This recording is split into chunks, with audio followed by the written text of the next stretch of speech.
no nací sin causa, yo no nací sin fe. Mi corazón pega fuerte para gritar a los que nos mienten, así perseguí a la felicidad y así perseguir a la felicidad, que es un derecho de nacimiento, es el motor de nuestro movimiento, porque reclamo libertad de pensamiento, si no la pido es porque estoy muriendo. Es un derecho de nacimiento, mira los frutos que dejan los sueños, en una sola voz y un sentimiento, y que este grito limpie nuestro viento. Voy a crear un canto para poder exigir que no le quiten a los pobres lo que tanto les costó construir, para que el oro robado no aplaste nuestro porvenir. A los que tienen de sobra no les cueste tanto repartir. Voy a elevar mi canto para hacerlos despertar, a los que van dormidos por la vida sin querer mirar, para que el río no lleve sangre, lleve flores y el mal sanar, para el espíritu elevar y dejarlo vivir en paz. Yo no nací sin causa, yo no nací sin fe. Mi corazón pega fuerte para gritar a los que no sienten, así perseguir a la felicidad. Es un derecho de nacimiento, es el motor de nuestro movimiento, porque reclamo libertad de pensamiento, si no la pido es porque estoy muriendo. Es un derecho de nacimiento, comer los frutos que dejan los sueños, en una sola voz un sentimiento, que este grito limpie nuestro viento. Voy a crear un canto comunal, voy a inventar un manto universal que desemboque en la conciencia y nuestra alma rescatar, redescubrir la maravilla de volver a respetar cada momento, sí, cada experiencia, cada color, cada olor, cada instante, resistir en la tristeza y caminar siempre adelante, siempre conscientes, siempre triunfantes. Voy a crear un hermoso canto, voy a acabar con todo mi llanto, voy a crear un cúmulo de sueños donde quepan todo el mundo, donde todos seamos dueños. Voy a crear un hermoso canto, voy a acabar con todo mi llanto, voy a aplaudir con toda mi gente para el espíritu elevar y dejarlo vivir en paz.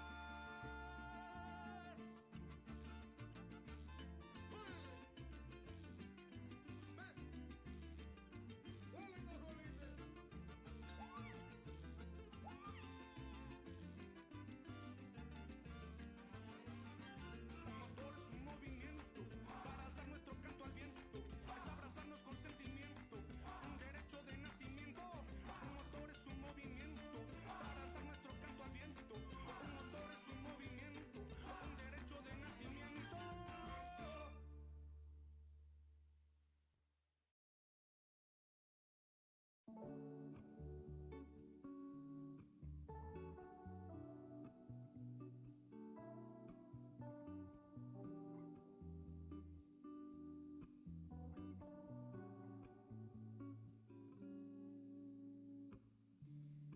¿Para qué sufrir si no hace falta? ¿Para qué ser frío si el mundo nos hace sentir en casa? ¿Para qué dejar que todo muera? Si aquello entre tú y yo nos hizo ver tan bello todo. Nunca imaginé que me casaría sin papeles. Nunca imaginé que después de un tiempo acabaría sin paredes. La casa que vimos nacer, los peces que dijeron adiós, las noches llenas de comer,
vicio de tu piel que ya no puedes desprender. Soy lo prohibido.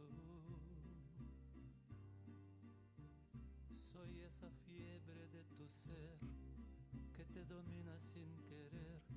Soy lo prohibido. Soy esa noche de placer, la de la entrega sin papel. Soy tu castigo. Porque en tu falsa intimidad, en cada abrazo que le das, sueñas conmigo.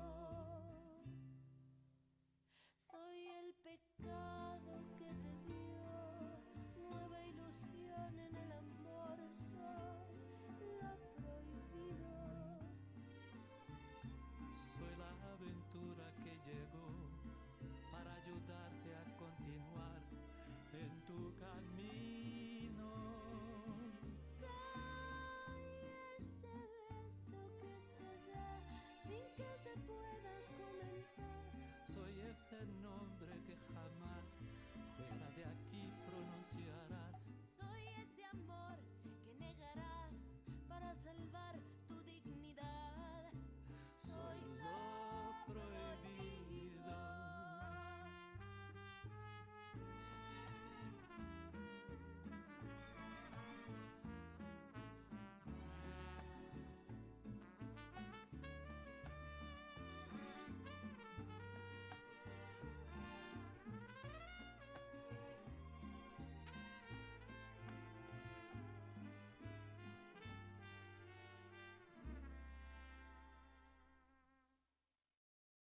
Soy el pecado que te dio nueva ilusión en el amor. Soy lo prohibido.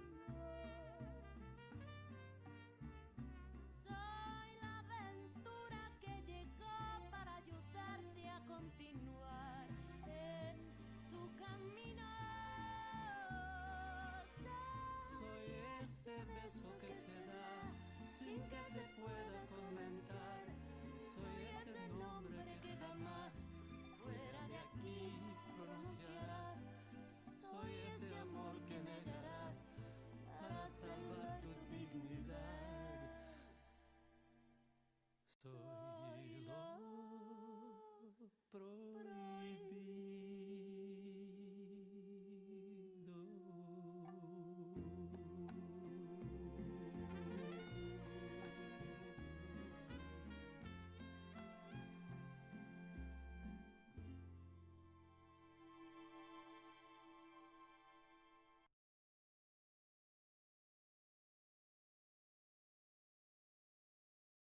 Vivo fingiendo un sueño que no se cuenta. Vivo imaginándote, solo imaginándote. Pero el amor se escapa aunque yo te mienta. Yo estaba buscándote, sola aquí esperándote. Y tú mirándome sin hablar. Y yo hablándote sin mirar. Y tú no sé lo que estás sintiendo, pero yo me estoy muriendo. No aguanto más bailar contigo y perdernos esta noche. Bailar contigo sin que importe nadie más. Bailar contigo en la arena y los tambores. Tienes la llama que enciende mi alma y nos hace volar.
caminando tras tus huellas y aunque se derritan en el mar, yo te voy a encontrar.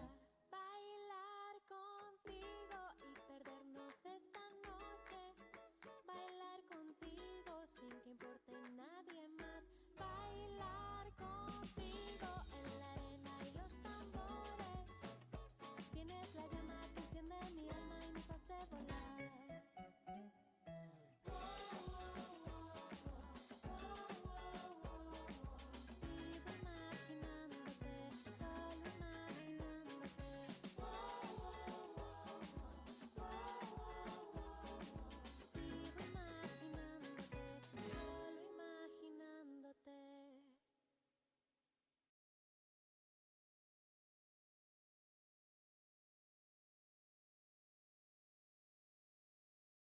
solo imaginándote. Vivo imaginándote, solo imaginándote.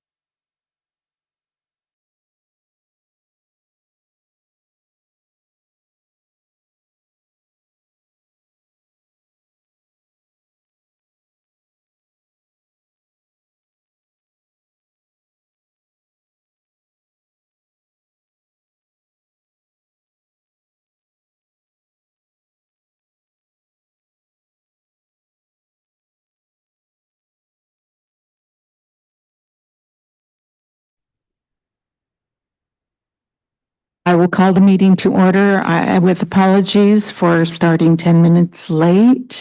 I hope everyone has been patient. Thank you. Roll call, please. Mr. Valencia is absent. Mr. Hollingshead is absent. Mr. Lara? Here. Ms. Cabral? Present. Mrs. Cordero? Here.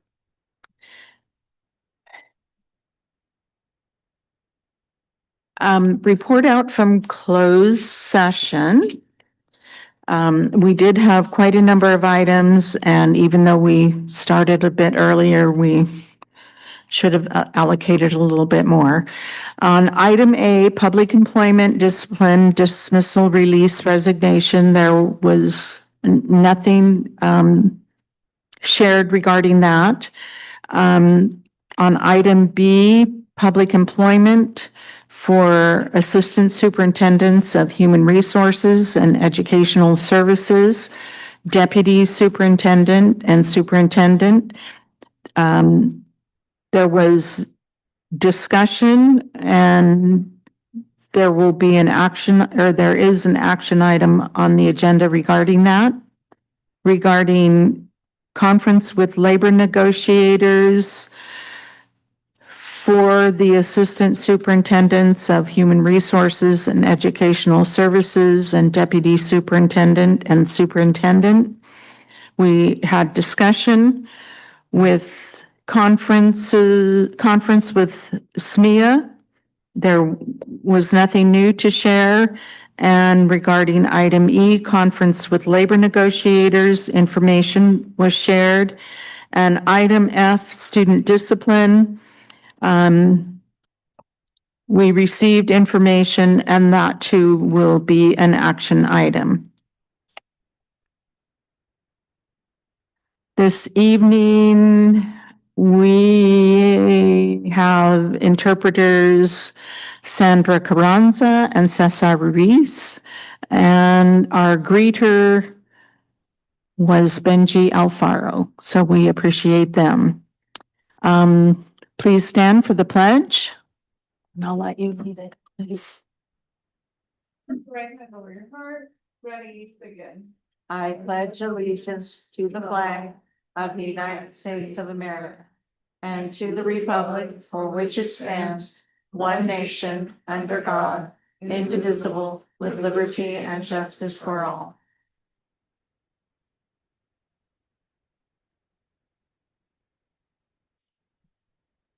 And moving to item D,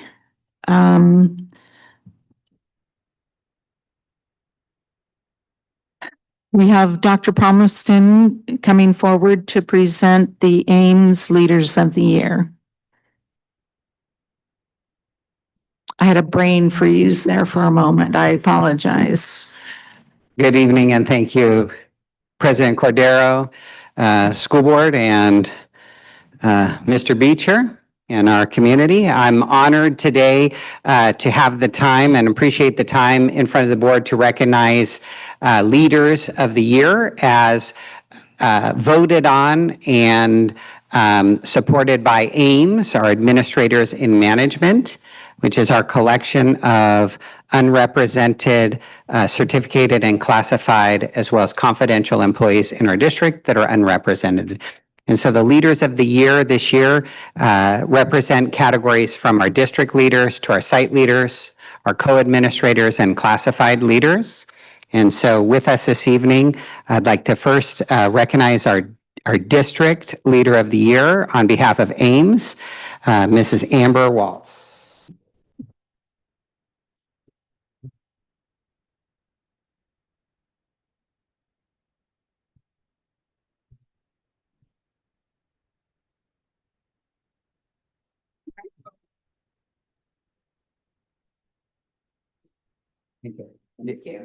You don't want to say anything, do you? All right, we passed that one with no comments, so that's good. All right, our AIMS Site Leader of the Year comes from Liberty, Miss Cindy Duncan.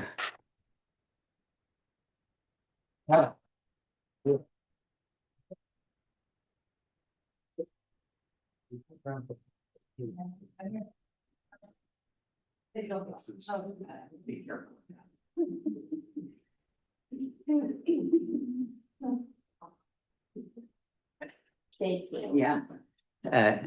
She told us she was retiring, and then I saw her at the training for Camp Elevate.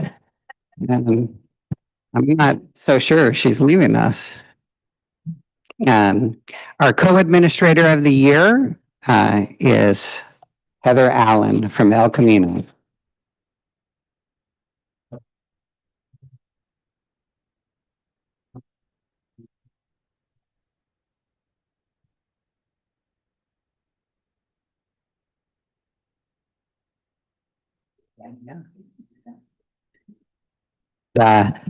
Yes. Last but not least, AIMS also represents our classified and confidential employees. And so having a classified leader of the year, Mr. Joey Vicente, custodial supervisor.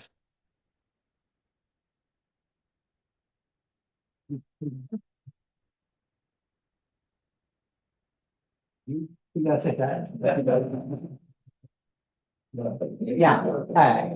It actually does work if you ring it and want someone to come and tend to you. It would be an honor if we could get a picture with the group. And yes, the bells do ring. The symbol of the bell is one of schools and calling us together. And so AIMS has traditionally used that as a recognition. So if we could get a picture, that would be wonderful. Thank you very much.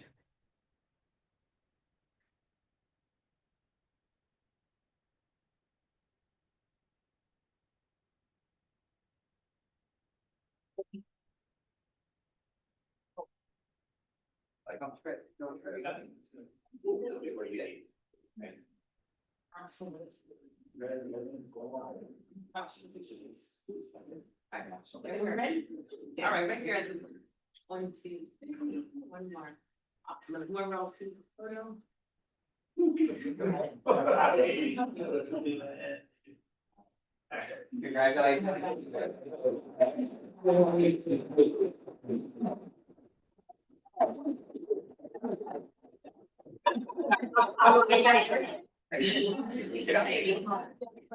I'm so sorry. Yes, that's great. We didn't use very much.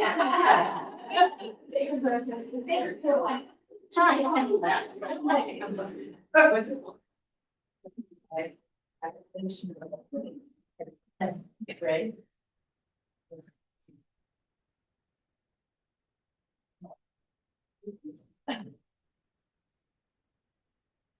Thank you, Dr. Palmerston, and congratulations to the recipients. I know that they are being recognized, but it takes a village.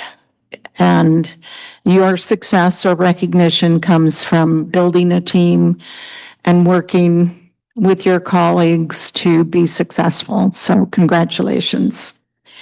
Public comment period. Mr. Beecher, do we have any public comments? Yes, we do. We have one on a non-agenda item. Okay.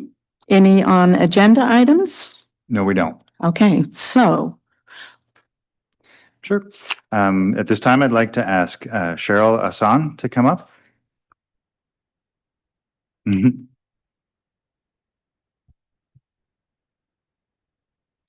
Oh, hello. You got a longer one this time.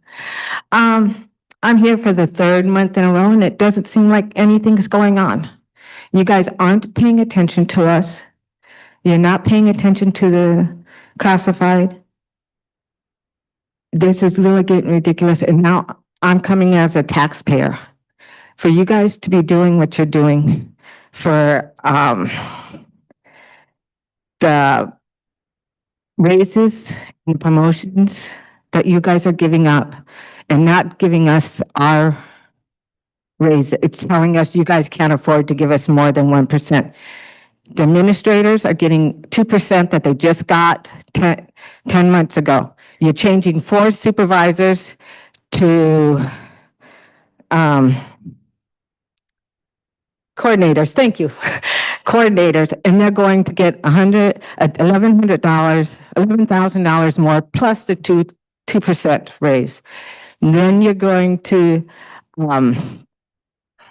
most of the supervisors and coordinators and administrators don't even live in our district, so they don't care that our taxes are going to go up. We just gave you guys a bond, so you're going to spend it all on this, and you're going to spend it on things that I've told you last time about the waste that we've seen. Like I said, I sort of wish we had the old board, the old timers who would go into the schools without being told, without telling, and coming and finding out what is actually going on in the schools and what's going on with the people and how classified is treated. We are treated like we are the bottom of the barrel. And that is outrageous. After 30 years, for me to be so upset that I wish I would retire. And anybody that tells me, do you want to come work, how's the school working? I say, stay far away. You do not want to work in the school district. We used to be a family, now we're not. So I don't know what else we can do.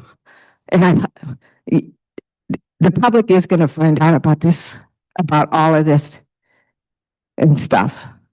So I hope the board members that are here, you guys start thinking, because I am going to be out there voting against every one of you and telling everybody else, if you guys don't start doing what you're supposed to be doing and keeping an eye on us.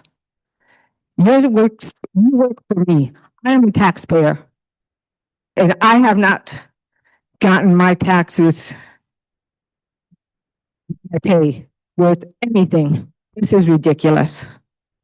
Thank you.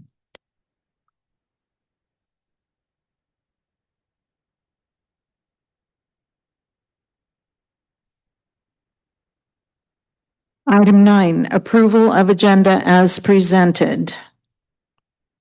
Is there a motion? I'll go ahead and move that the agenda be approved as presented. I'll second. It has been moved by Ms. Cabral and seconded by Mr. Lara to approve the agenda as presented. Roll call, please. Mr. Lara, Aye. Ms. Cabral, Aye. Mrs. Cordero, Aye. Consent items. Actions proposed for the consent agenda are consistent with adopted policies and approved practices of the district and are deemed routine in nature. They will be acted upon by roll call vote in one motion without discussion unless members of the board request an item's removal from the consent agenda, in which event it will be taken up in the order indicated on the main agenda. Is there a motion? Ms. Cordero, Yes. I'd like to pull item C, 1 through 5, to bring back to the next board meeting, if possible. I'd like to look into it more. Okay, C numbers again. 1, 2, 3, 4, and 5. Okay, item 1 are the routine classified changes that show people retiring, etc. No. In consent.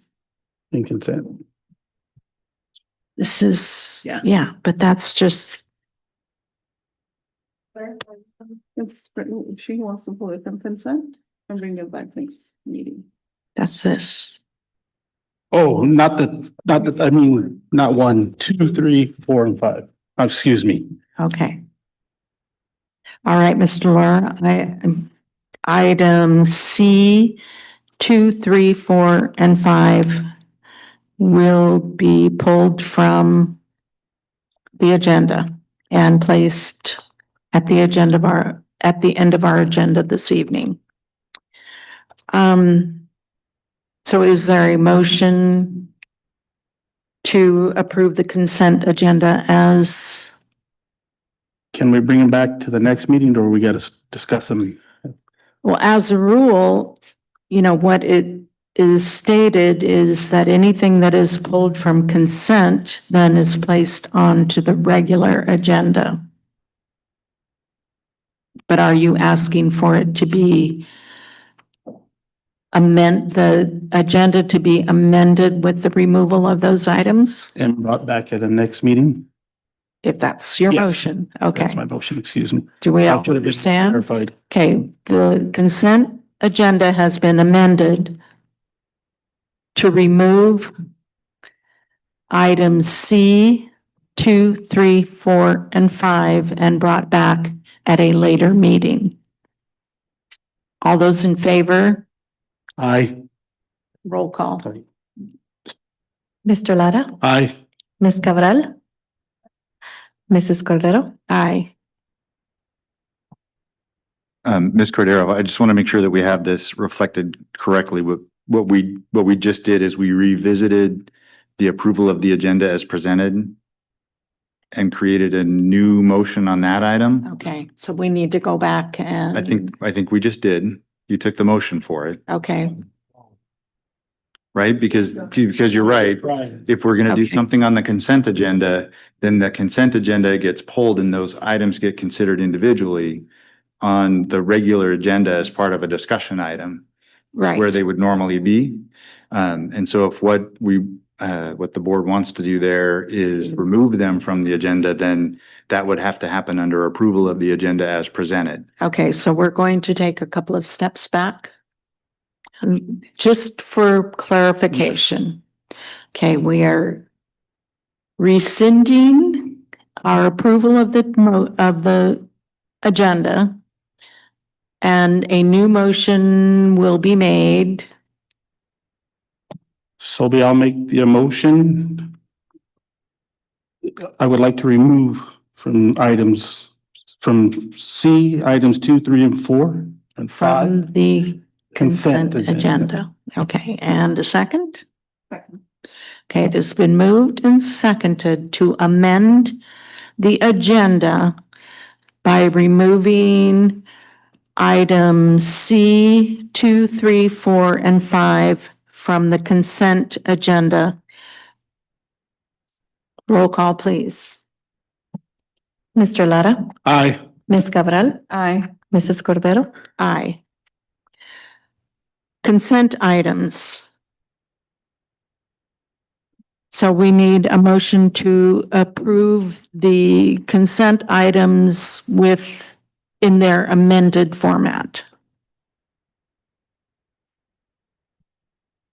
So go ahead and move that the board approve the consent items with the amendment. I'll second. It's been moved by Ms. Cabral, seconded by Mr. Lara to approve the consent items as amended. Roll call, please. Mr. Lara, Aye. Ms. Cabral, Aye. Mrs. Cordero, Aye. Moving on to item 11, action items. Item A, student discipline, action on stipulated expulsion agreement between district and parent for expulsion number 25-01. I'll take this one. The district and the parents of student 2501 stipulated to the facts that are grounds for expulsion under the California Education Code based upon the stipulated agreement between the district and the parents and the stipulated recommendation on expulsion 2501. The Board of Education is hereby requested to take action on said recommendation. Is there any discussion? No. Okay, I will make the motion to adopt the stipulated expulsion agreement as presented. I'll second. Okay, it has been moved and seconded by Mr. Lara to approve the stipulated expulsion. All those in favor say aye. Aye. Any opposed? Motion carries. Item 11B, approval of local control and accountability plan, school plans for student achievement and state local indicators. Dr. Humphrey. There we go. Good evening, board members, President Cordero, Cabinet. Thank you for the opportunity tonight in follow-up to the public hearing that occurred on June 11th. We are seeking adoption of the local control accountability plan for the upcoming school year. There you go. As you recall from the public hearing, our LCAP is comprised of 4 goals aligned to the strategic plan. We will be entering the second of the 3-year cycles. This is an update year for us. The funding we receive from the LCAP is a result of our unduplicated students, and as such, we are required to provide an investment plan that will help reflect the best outcomes for those students. It's our foster youth, our English language learners, and our students of low-income families. We want to ensure as an LEA at the local level, when this was devised, that our investment plan with supplemental funding through the LCAP is in alignment with all the hard work of the strategic plan, the mission, the vision, and the beliefs. The consultation requirements, as we went into detail during the previous meeting, is inclusive of a number of different venues for ed partners to be able to provide input and consultation. It also includes presentations to our district committees. It provides a public hearing, a notice of public opportunity to submit any comments as they wish prior to that public hearing. The CD requirement is 72 hours. We provide a week's notice for that.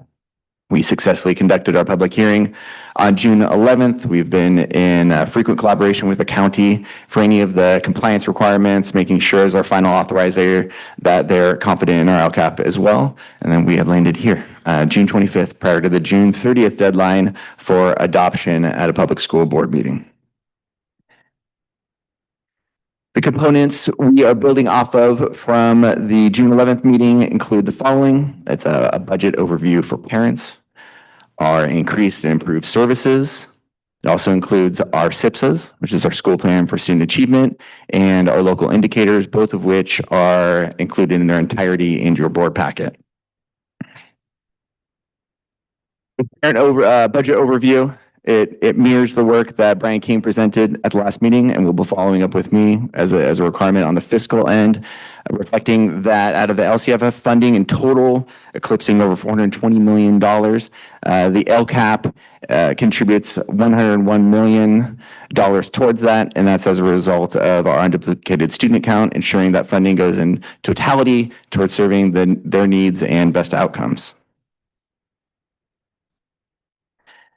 Our contributing actions for increased and improved services are broken up into 2 different paths, either district-wide, those are the actions and services that, yes, serve unduplicated students, but also can serve all of our students as well.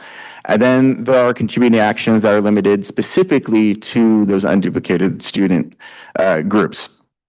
So some examples of the district-wide actions and services found within the LCAP are professional learning, also with components of English language development, important staff members for instructional support at the junior high level and teachers on special assignment, library media clerks and RTI teachers, our assistant principals, student supervisors, all funded through the LCAP, all district-wide initiatives. It also has actions and services aligned with college and career readiness initiatives, including the elective courses that we hold at the junior high, as well as field trips and student leadership opportunities. Those actions and services that are limited, specific to foster youth English learners and/or students of low-income households include the staff, even the equipment for our translation services, especially in reflecting our increasing Mixteco population within the district. And then one of our most significant investments is towards our multilingual program development, the materials, supplies, the personnel, the staff, all geared towards improving English language development and our reclassification rates.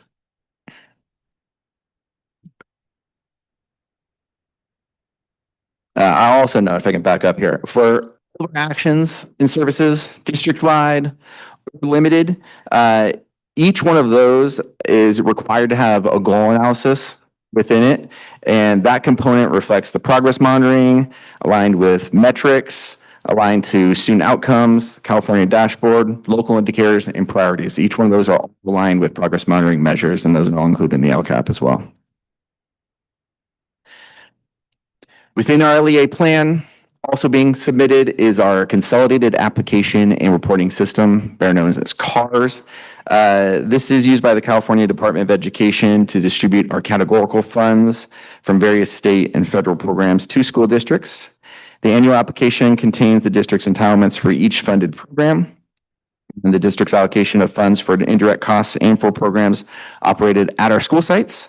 Our district is applying to participate in the following 4 title federal aid programs, 1 through 4.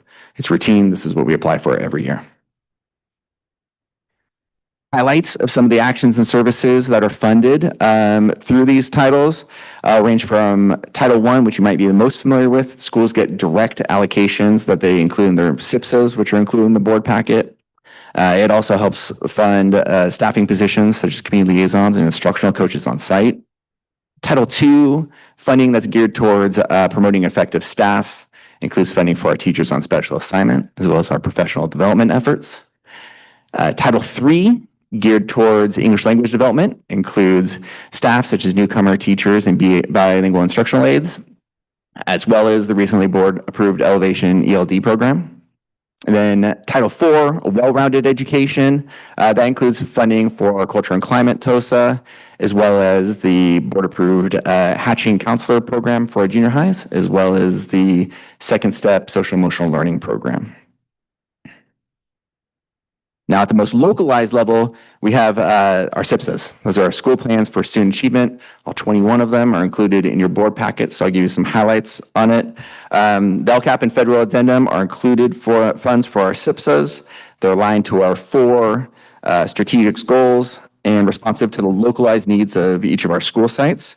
The reflection of the calibration of the school site councils and the ed partners in developing each one of these school site council plans, the SIPSAs. And just if I can give a special note of appreciation to Dr. Michelle Cerritas and our team. They do an incredible amount of coordination on not only meeting the very granular compliance requirements for each 21 sites on these documents in the LCAP cycle, but also trying to find as much autonomy and innovation to ensure that those funding plans for the sites are the most reflective and the most localized to the specific site and student needs.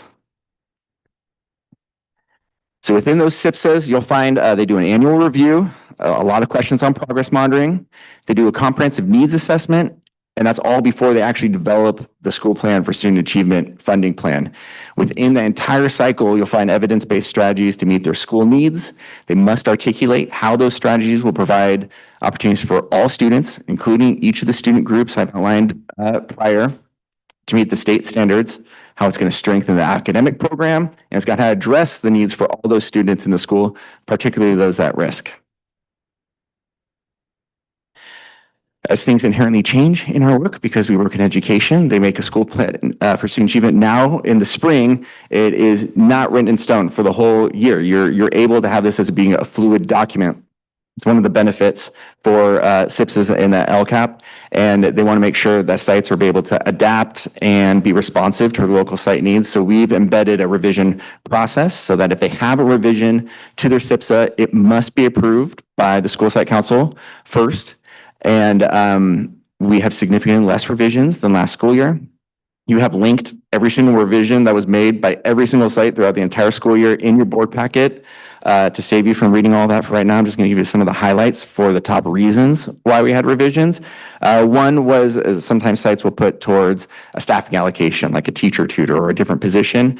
And if that's not fulfilled, rather than leaving all that money on the table for the duration of the year, they'll do a revision and then put that money into other places. We also go follow the fiscal year calendar. So sometimes, like last year, we'll have an increase in Title I funds that comes to us in October that wasn't maybe anticipated in the spring. And so when sites get additional money, now they reallocate and they make a revision. And then we also have extra work requests, EWRs, and when they project an EWR, sometimes that projection can come out more or less than the reality of the service, and they have to adjust for that as well. Again, kudos to not just Dr. Michelle Wasaritas and our team, but all the sites for a ton of hard work on getting all 21 school sites are included in your board packet this year, fulfilling the entire cycle. Every federal progress monitoring title requirement piece of evidence is included in there. In the very likely case we get reviewed in upcoming years, we'll be protected in that, ensuring we have timely documents on there. And it really speaks to, I think, the collaboration for our sites and the leadership and their school site council, that they each have a funding plan going into next year that's responsive to their local community. Some highlights, the fun stuff that you would see in the SIPSA in Goal Run around family engagement. You'll see additional funding for family engagement nights and parent ed programs. I think if you remember at the public hearing, you'll see a lot of these actions are reflected in ed partner engagement feedback as well. You also see under Goal 2, sending our staff to professional learning conferences, having PD on site, EWR's extra work request for staff collaboration, also funded through their SIPSAs. In Goal 3, you'll see some of the more operational pieces to it. You'll see additional classroom technology, supplemental academic programs approved by the district, and then supplemental student and classroom supplies. We really should see a dramatic decrease in GoFundMe pages.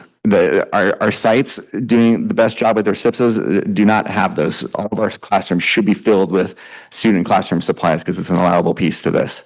And then you also have fun things, celebrations for our reclassification for our students, also funded through their SIPSAs. And then finally in Goal 4, Nurture the Whole Child, you'll see initiatives like field trips that are not only have allocated money through the LCAP, but SIPSAs offer an opportunity to add additional above and beyond funding for that, SEL materials, supplies, sites that are involved in AVID, that funding also finds a home within their SIPSAs. And that brings us here. We've successfully had our public hearing. We're continuing to work with the county. We're going to be requesting adoption here at our board meeting, and then that allows me to submit to the county for final authorization to ensure these actions and services and funding are here for us in the upcoming school year. I'm here to answer any questions to make sure we're in the best position possible to send this over to the county for final authorization. No questions. You're getting off easy tonight. I would just comment that there was a DLAC meeting held right after school was out. I want to say the 17th, but that may or may not be accurate. And the folks that came, you know, broke up into their different clusters. Yes. And they had all of the school site plans. Yes. With each school site cluster.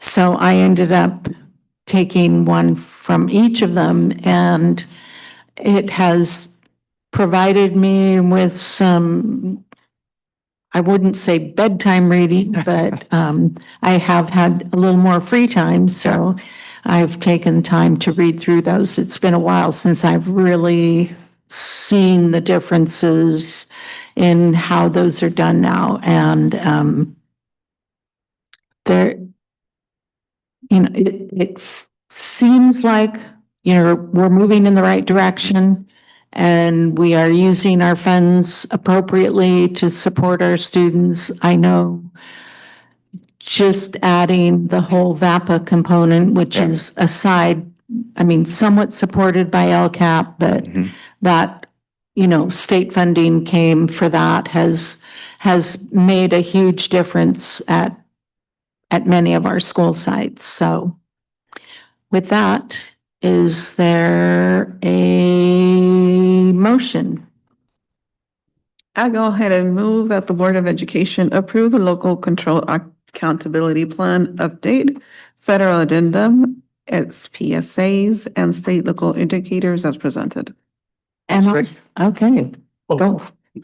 There's only three of it, so it has been moved by Ms. Cabral, seconded by Mr. Laura, to approve the local control accountability plan update, federal addendum, SIPSAs, and state local indicators as presented. All those in favor signify by aye. Aye. Any opposed? Motion carries. Thank you very much. Item 11C, adoption of the 2025-26 budget. You're not at the end of the agenda tonight. It's your lucky day. 2 board meetings in a row. Well, good evening. So last week I presented kind of the bulk of the adoption budget. So I have a brief presentation to go over so we can adopt the 25-26 adoption budget. Per Ed Code, we do need to adopt the budget after the LCAP is adopted. So we'll look at revenue expenditures, our 45-day budget revision, and lastly, the conclusion is we can have a positive certification for our budget. So the governor and the legislature must reach an agreement on the final state budget spending plan by June 30th of every year. If they do not, then they don't get paid. And so they actually had an agreement as of June 24th, so as of yesterday. 45-day budget revision. So it states that no later than 45 days after the governor signs the annual budget act, the school district shall make available for public review any revisions in revenue and expenditures that is made to its budget to reflect the funding made available by this budget act. What that means is we create our adoption budget with our May revised information. End of June, beginning of July, the budget is agreed upon and signed. Any difference between the May revise and what actually is in the final budget, any differences, then we'll come back in August with the 45-day budget revision. So moving on, sources of school funding. So money to support the schools comes from many sources, which are federal, state, and local revenue. And this is a summary of those. With 88% of the district's funding coming from state sources, our dependence on the state budget is apparent. We have our federal revenue at 4.5% and our local revenue at 7.1% to get to the 100%. So moving on to the expenditure side, the district has a substantial investment in personnel. Almost 69% of the general fund expenditures are for personnel. From classroom teachers to cafeteria workers, the district invests heavily in the most valuable asset we have, which is our people. And the remaining 31% is spent on everything else: textbooks, transportation, utilities. So finally, I just mentioned yesterday, the governor of the Senate Assembly reached an agreement for the state budget. So we haven't gotten very much information since then. We've gotten a little bit, but in July, we will get more information from the school services and also from capital advisors, get their thoughts on the budget in the future. So in conclusion, the board can issue a positive certification for the adoption budget report to the Santa Barbara County Education Office. And I will be back in August with more information. I can answer any questions. Questions?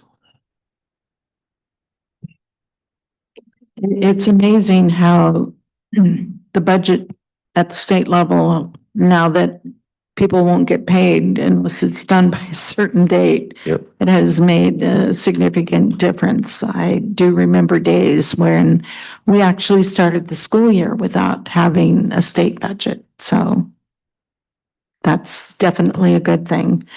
And as I recall, do have positive certification for the next 3 years. So we are financially stable. There has, through CSBA, which is the California School Board Association, they send out daily updates regarding any number of issues that occur both in California and across the country. And there have been quite a number of interesting tidbits shared through that. There's quite a lot of uncertainty. So I appreciate the fact that we are not one of the districts that is sending out layoff notices or facing state takeover. So thank you for that. Is there a motion? I'll make the motion that the Board of Education certify to the Santa Barbara County Superintendent of Schools and the State Department of Education that the budget was reviewed in accordance with the state adopted standards as reported on the state certification and adopt the 25-26 budget as presented.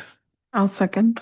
It has been moved by Mr. Lara, seconded by Ms. Cabral, to certify to the Santa Barbara County Superintendent of Schools and the State Department of Education that the budget was reviewed in accordance with state adopted standards as reported on the state certification and adopt the 2025-26 budget as presented. All those in favor signify aye. Aye. Any opposed? We have a budget. Thank you. Thank you, Mr. King. Item 11D, authorization to enter into a sole source agreement with Curriculum Associates LLC to provide elevation platform and strategies. Dr. Schiffer.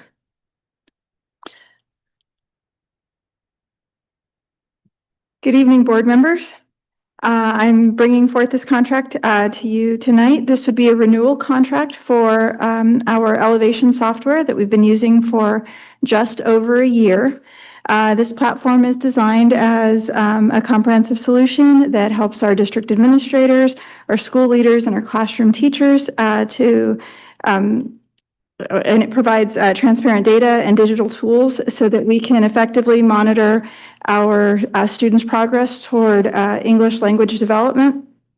It streamlines our reclassification process, and it provides a number of additional tools for teacher learning and strategies in the classroom. We've used the program for about a year now. We've had more than 5,000 logins. We've had 3,000 reports generated, more than 29,000 parent letters generated and sent. It was used in our 24-25 reclassification process for this current year. And we've had more than 280 individuals trained. And so that includes our ELD coaches, our teachers, our principals, our assistant principals, and our district administrators. I'm definitely a fan of the program, but if I could read you a couple of quotes from those who did participate and have been using the program. One of the quotes is, "We had 4 or 5 different places to go to get specific information on each student. Now we can find it all in one place." Another one says, "The interface is friendly and intuitive, and I appreciate the ease of finding information." One more says that for many years I've created and pulled my own spreadsheets, pulling information from Aries and other sources. This is very helpful with forming small groups, and Elevation makes it so much easier to do that. Thank you. Any questions?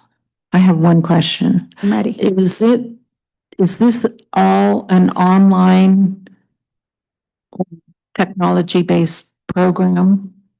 Yes. Yes, it is. Okay. So it's a software program, and what it does is it pulls from all of the different sources of information that we have. So it works with our other testing platforms and our student information system in Aries. So rather than having someone who knows all of those systems pull the reports, it provides the information in a dashboard format, so that if I'm a third grade teacher at a specific school, I can look at my class, the number of English learners, the number of students who have reclassified. I can look at where my students might need additional support in their language acquisition. Maybe in my classroom, reading is a low spot and we need to work on that. And I can see that from that dashboard.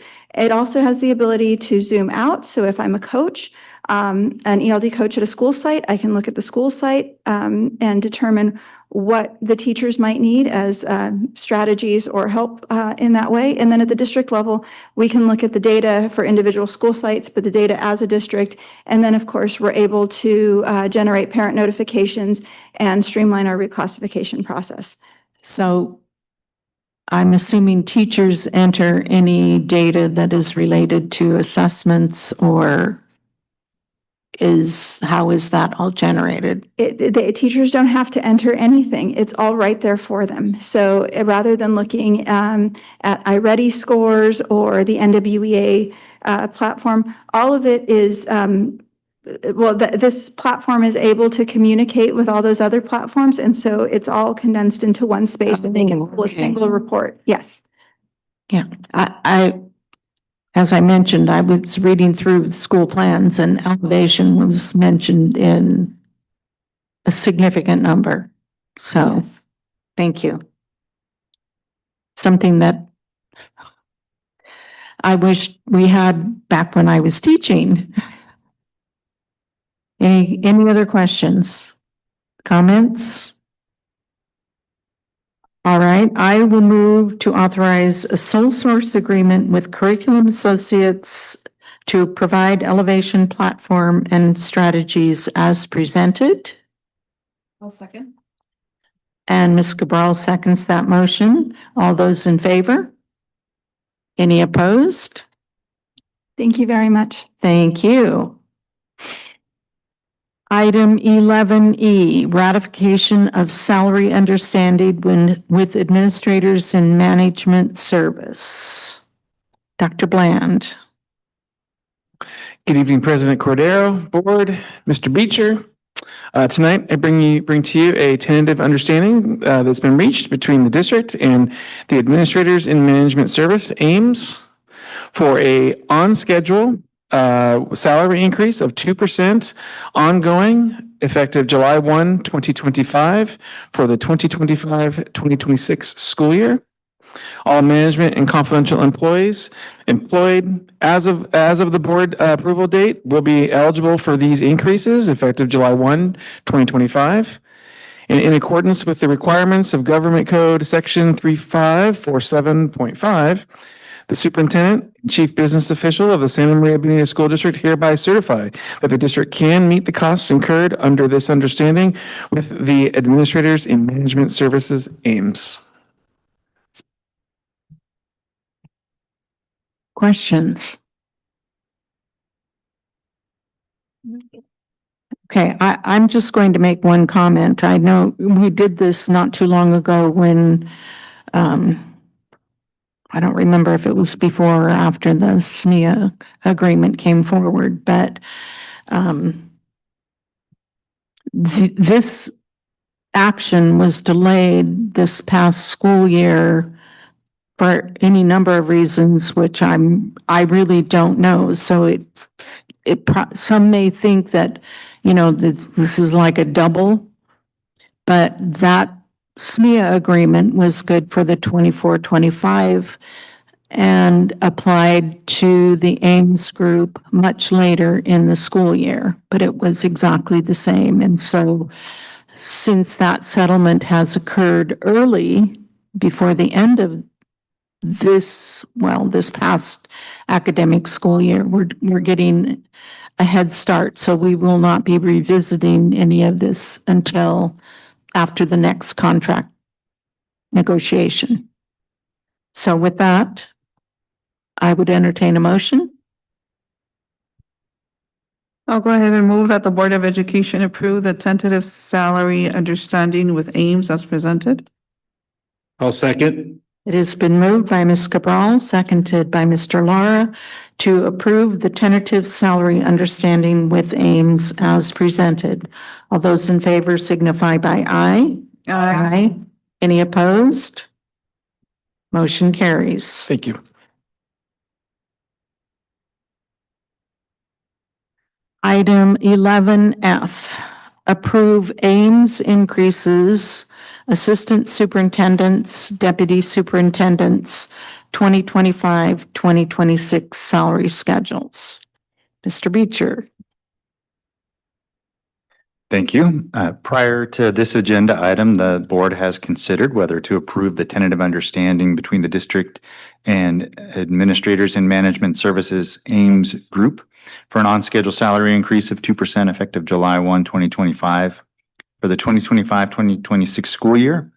The contracts with the Assistant Superintendent of Human Resources, Assistant Superintendent of Educational Services, and the Deputy Superintendent each contain contractual terms stating that their salaries shall be increased by any generally applied compensation increases provided to the Ames Association within the district upon board approval during an open session of a regularly scheduled board meeting. Thus, if the board approves the tentative understanding with Ames, which you just did, then the board will be asked to increase the assistant superintendents and deputy superintendent salaries and salary schedules by 2% effective July 1, 2025 for the 2025-2026 school year. Questions?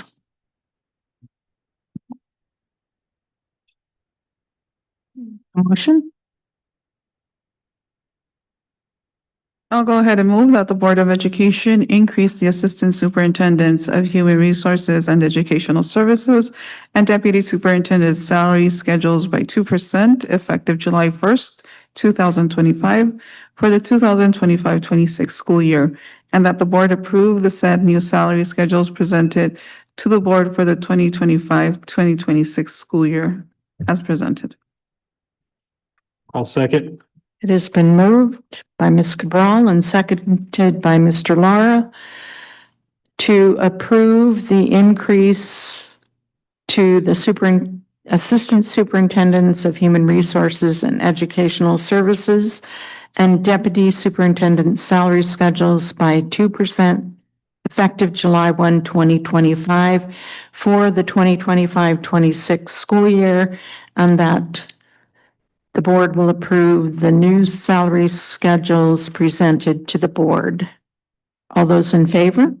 Aye. Any opposed? Motion carries. Item 11G, approve Ames increases to the superintendent's 2025-26 salary schedule. Thank you very much. Prior to this agenda item, the board will be asked to consider the Ames increase. We won't reread the entire paragraph as it was just described, except at the end it says the board will also consider providing these increases to the Assistant Superintendents of Educational Services and Human Resources and the Deputy Superintendent. The superintendent's contract provides that the board and the superintendent will negotiate in good faith regarding whether any compensation increases generally applied to the members of the Ames Employee Association within the district should also apply to the superintendent's salary schedule. These negotiations will consider any increase in cost of living adjustments, ongoing increases, and one-time payments. Thus, if the board votes to approve the tentative understanding with Ames, then the board will be asked to consider increasing the superintendent salary schedule and salary by the 2% effective July 1, 2025 for the 2025-2026 school year. Any questions? Comments?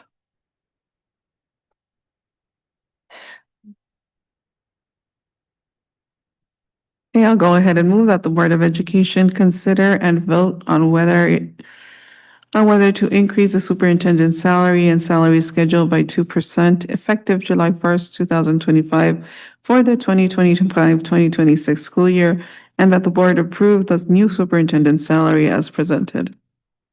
I'll second. It has been moved by Ms. Cabral and seconded by Mr. Lara to vote on whether to increase the superintendent's salary and salary schedule by 2% effective July 1, 2025 for the 2025-26 school year, and that the board approves the new superintendent's salary schedule. All those in favor say aye. Any opposed? Motion carries. Item 11H, Superintendent Contract.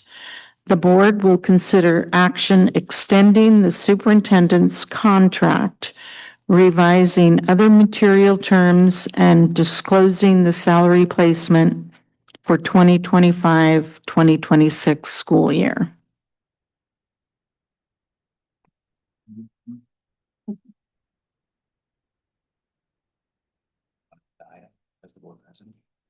Okay. Dr. McDuffie has served the district as superintendent since July 1, 2022. The current contract is set to expire on June 30th, 2027. The current contract provides that the superintendent is to be evaluated by the board annually, and upon a satisfactory evaluation, the term of the contract is to be extended 1 year upon board action during open session of a regular scheduled board meeting. Having received a positive evaluation at the May 14th, 2025 board meeting, the superintendent's contract should be extended to June 30, 2028. Pursuant to the terms of his contract, effective July 1, 2025, the superintendent shall also advance a step on the superintendent's salary schedule to, I know, but it's supposed to be step. Oh. Pardon us, audience, that there's a typo that Linda let go until that moment, and Ricky could not let her stop without saying stop when it should say step. A step on the superintendent's salary schedule to range 3, step 7. So part of our discussion was some of the other portions, and I'm looking through my papers here because I actually have a document to share. For this item, that the first part relating to the extension from July 2024 through June of 2027, because he did have the positive evaluation, which was shared at the May 14th board meeting, that the superintendent's contract should be extended from July 1, 2025 through June 30th, 2028. The second part relates to the superintendent's salary placement, which is at range 3, step 7, and that will also include an increase of 2%, which is the same as what the Ames group, it has been approved, and for the assistant and deputy superintendents. So that increase will result in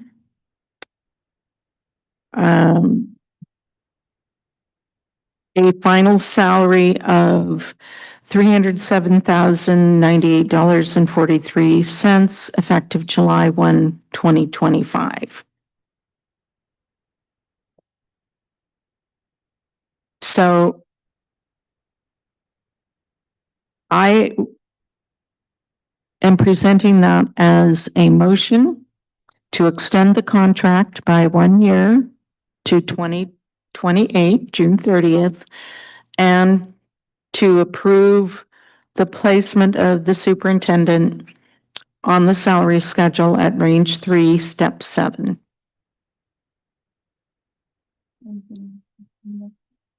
Is there any discussion? Can we discuss what was left out of to be positive? Any comments? Okay, so I will officially make the motion since I have it written here. I move that Superintendent McDuffie enter into a revised written contract with the district reflecting the following modifications effective July 1, 2025. Number 1, extend the term of the contract by 1 year such that it runs from July 1, 2025 through June 30, 2028. And secondly, that Dr. McDuffie be placed on range 3, step 7 of the superintendent's salary schedule. Is there a second? I'll second. Ms. Cabral has seconded that. All those in favor signify by aye. Any opposed? Thank you very much. Moving on to item 11I. Deputy Superintendent Contract. The board will consider action extending the Deputy Superintendent's contract, disclosing his salary placement for 2025-2026, and authorizing the board president to sign a new contract with the Deputy Superintendent. Mr. Beecher has served as Deputy Superintendent for Business Services since July 1, 2019, having previously served many years as Assistant Superintendent of Business Services. The current contract is set to expire June 30th, 2027. The contract provides that the Deputy Superintendent is to be evaluated by the Superintendent annually, and upon a satisfactory evaluation, the term of the contract is to be extended 1 year upon board action during open session. Having received a satisfactory evaluation from the superintendent, the deputy superintendent's contract should be extended to June 30th, 2028. Excuse me.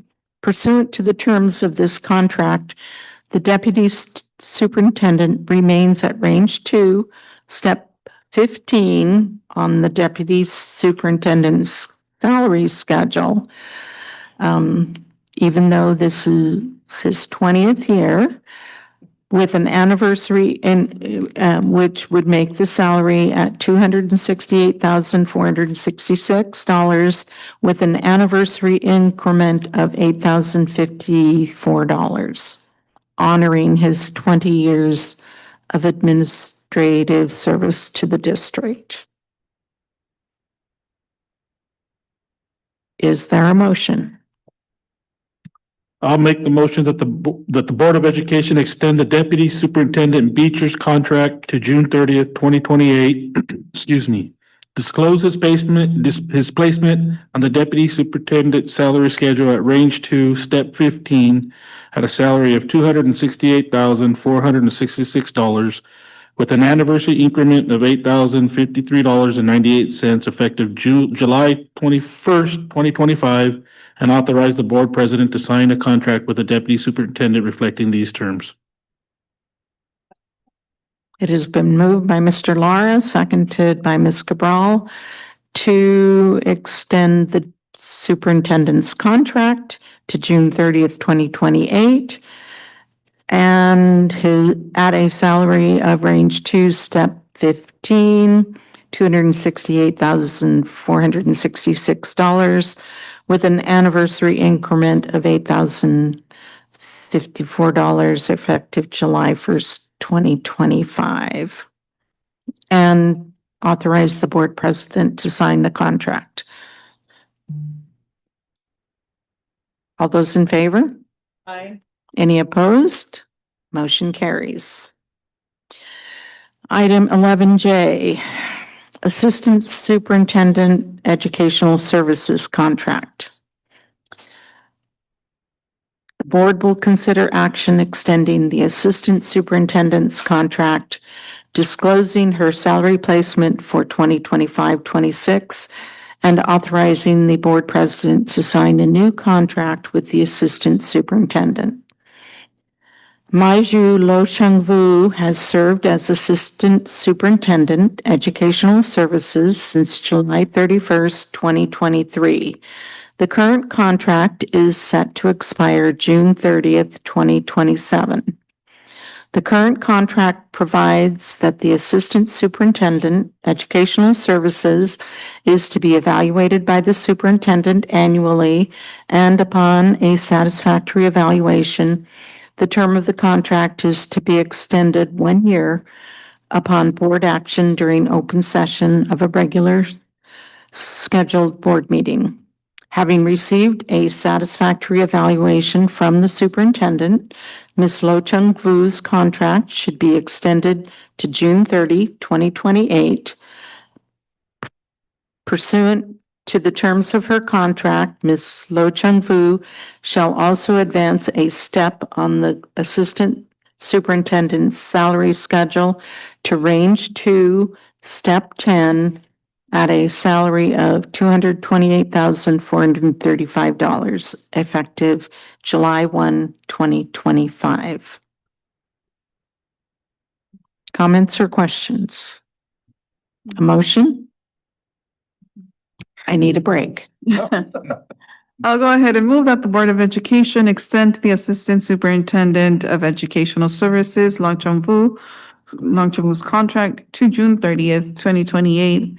Disclose her placement on the Assistant Superintendent's salary schedule at range 2, step 10, at a salary of $228,435, effective July 1st, 2025, and authorize the board president to sign a contract with the Assistant Superintendent reflecting these terms as presented. I'll second. It has been moved and seconded to extend the contract and approve the salary schedule and sign the contract with Assistant Superintendent. All those in favor? Opposed? Motion carries. Okay, one more time. Item 11K, Assistant Superintendent Human Resources Contract. Dr. Bland has served as Assistant Superintendent Human Resources since April 10th, 2023. The current contract is set to expire June 30, 2027. The contract provides that the Assistant Superintendent, Human Resources, is to be evaluated by the superintendent annually, and upon a satisfactory evaluation, the term of the contract is to be extended 1 year upon board action during an open session of a regular scheduled board meeting.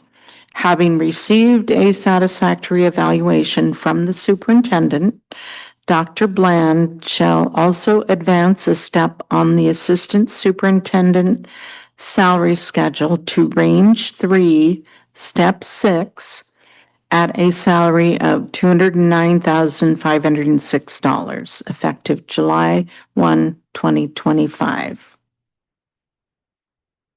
Any discussion?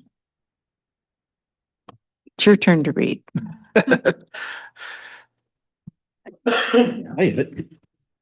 I'll go ahead and move that the Board of Education extend the Assistant Superintendent of Human Resources Bland's contract to June 30th, 2028. disclose his placement on the Assistant Superintendent salary schedule at Range 3, Step 6, at a salary of $209,506 effective July 1st, 2025, and authorize the Board President to sign a contract with the Assistant Superintendent reflecting these terms as presented. I'll second. It has been moved by Ms. Cabral, seconded by Mr. Lara, to extend the contract, approve the salary schedule placement, and authorize signature of a contract with the Assistant Superintendent reflecting those terms. All those in favor?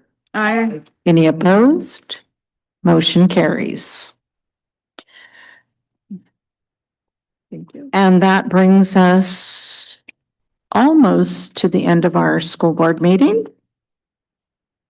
Are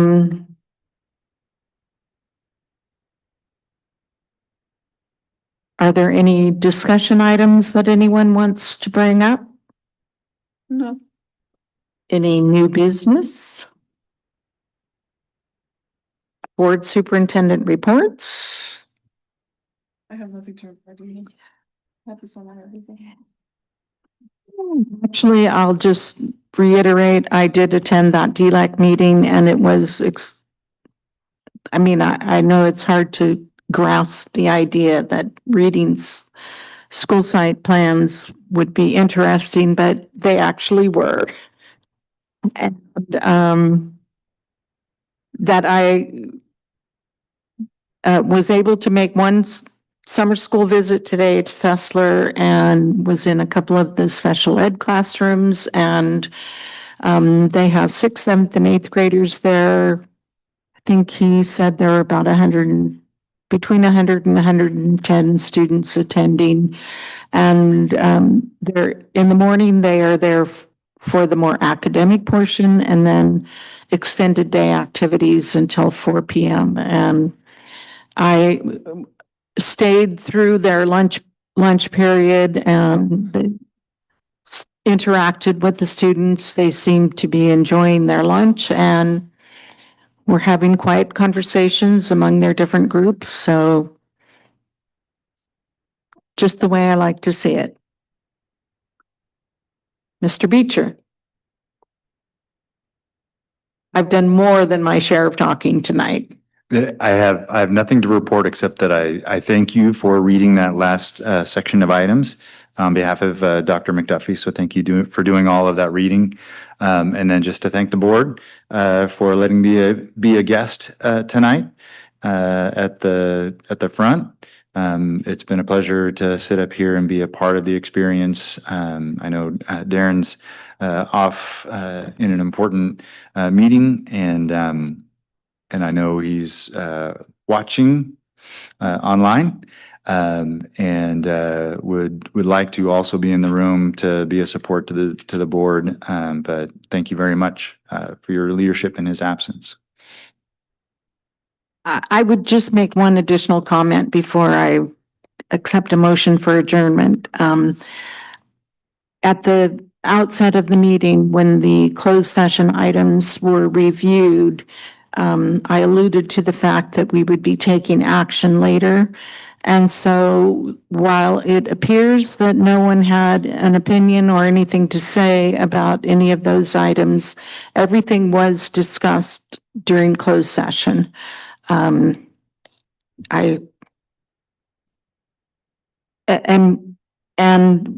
the essence of what the contracts include, have been stated very plainly here at the meeting. So, but that was really part of the reason for the delay. It just took us a little bit longer, even though there's only 3 of us tonight, to have that conversation. So we were trying to be very thoughtful and in moving forward with all of those items. So with that, is there a motion to adjourn? I'll make the motion to adjourn. It has been moved and seconded to adjourn the meeting. All those in favor? Any opposed? Let's see, a record tonight, not even 7:25. It's still daylight. The